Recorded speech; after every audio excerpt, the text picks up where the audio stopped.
Bonjour à tous, bienvenue sur la chaîne d'Aquila France. Nous retrouvons pour une deuxième vidéo. Nous avons à nouveau la chance d'échanger avec Otavio Reis, en direct du Brésil, qui va nous parler d'un sujet libre aujourd'hui sur une petite vidéo de quelques minutes. Alors, Otavio, tu es avec nous. Qu'est-ce que tu voudrais nous dire aujourd'hui en ce milieu d'année 2020? Bon, j'aimerais parler, là j'adresse ma parole aujourd'hui. Bon, bonjour d'abord, pardon, je suis en poli là. Bonjour François, bonjour tout le monde.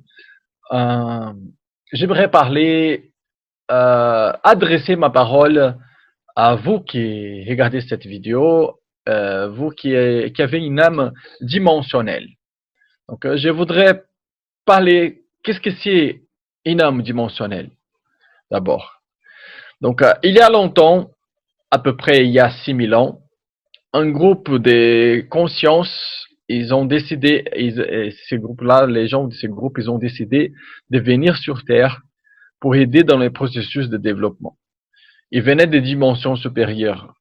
Et quand ils sont venus, ils avaient une espèce de programmation de mission qu'on appelle carte, plaque ou fichier cosmique. Quand on est arrivé avec ces plaques-là, avec les codifications de la mission qu'on devait réaliser ici sur Terre. Sauf qu'on allait oublier pas mal de choses parce qu'on perd la mémoire pendant qu'on est là. Donc on a fait un accord avec nos frères dimensionnels qui étaient là-haut avec nous, qu'au moment où on allait descendre, perdre notre mémoire, ils allaient nous accompagner dans les vies qui allaient se suivre, pour essayer de nous réveiller, pour qu'on puisse récupérer notre mémoire cosmique, développer nos facultés extrasensorielles et savoir quels étaient les plans de développement de notre mission sur Terre. Et dans ce temps-là, on s'est perdu complètement entre une mauvaise alimentation, des problèmes émotionnels, des questions d'ego, on s'est perdu par rapport à l'énergie sexuelle. Donc à chaque époque de la vie, on a fait beaucoup de guerres, il y a eu des manipulations les uns des autres. Donc on s'est perdu tout au long du temps parce qu'il y a un système installé sur Terre déjà qui est un système de contrôle. Et donc, on s'est perdu, on est rentré dans ces systèmes de contrôle, soumis à ces systèmes de contrôle. Sauf qu'à chaque époque sur Terre, il y a un groupe de dimensionnels qui se réveille et essaye de faire autrement. Donc, on a eu par exemple en France, au pays Qatar, Languedoc, là, le peuple Qatar qui voulait faire les choses autrement, ils étaient exterminés par l'Église à l'époque. On a eu dans les années 60 la jeunesse, surtout anglaise, américaine, qui a commencé à se réveiller par rapport à des pensées différentes par rapport à la société. Et ce qu'ils ont fait, c'était injecter des drogues dans cette jeunesse-là pour qu'ils arrivent à se perdre après. Donc, le système a créé ça pour déstabiliser.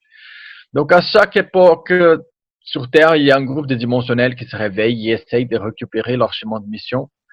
Et il y a les systèmes qui essayent de déstabiliser ça pour continuer à maintenir les contrôles.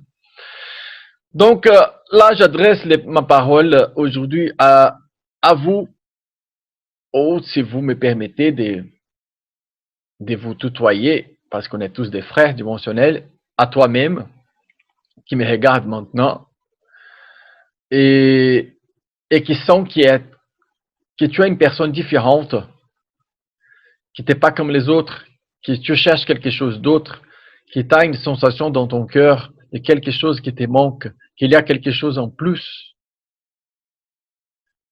Donc, il y a un autre chemin de vie pour nous tous. Donc, on peut tous chercher à nous développer, on peut tous chercher à avoir un réveil de conscience. On a tous un chemin de mission à réaliser, on a tous un potentiel énorme. Et la majorité de nous va penser, ok, j'ai une mission, je dois sauver les gens sur Terre.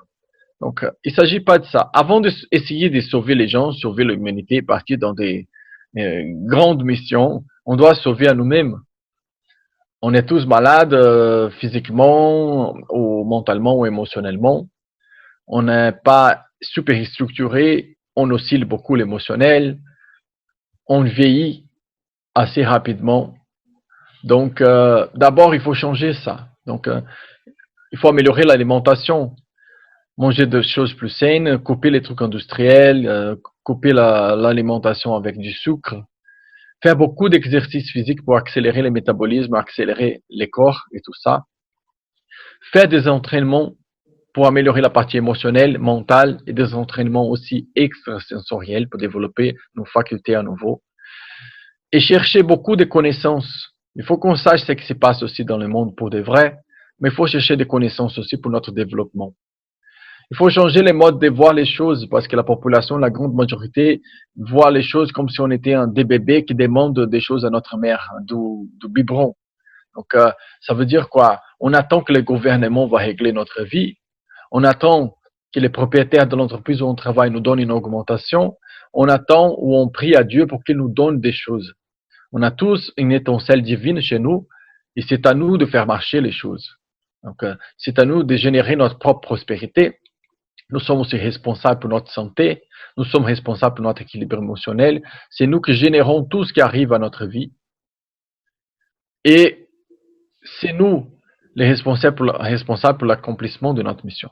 Donc d'abord, on s'occupe de nous-mêmes pour être stable, pour développer. Ensuite, on s'occupe des autres. Et c'est là que ça rentre l'histoire des êtres extraterrestres. Parce qu'ils sont là pour nous aider. Ils sont nos partenaires. Mais Otavio et les gens qui parlent que les extraterrestres sont mauvais, sont méchants, ils sont là pour nous manipuler. Une variété. Certains sont là pour aider l'être humain et d'autres essayent de le manipuler.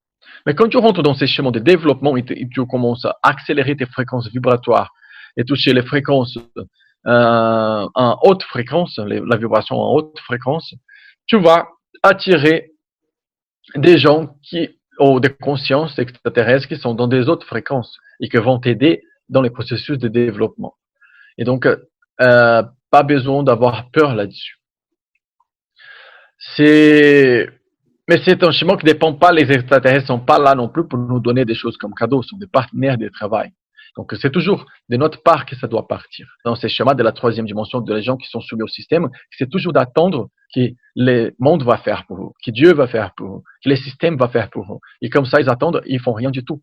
Et leur mission est transmettre des informations pour informer les gens, pour informer les autres qui se sentent seuls et qui pensent qu'ils sont à peu près comme le vilain petit canard, qui sont différents dans la société.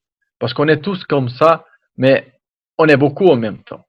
Donc, c'est ça les messages que j'aimerais vous passer aujourd'hui à propos de ça. On est arrivé il y a à peu près 6000 ans, on a une mission à accomplir, on peut se réveiller et se rappeler de cette mission, on peut avoir des contacts avec nos partenaires extraterrestres, mais il faut qu'on fasse notre part d'abord, qu'on essaye de s'améliorer, qu'on améliore notre alimentation, les exercices physiques, les conditionnements mentaux,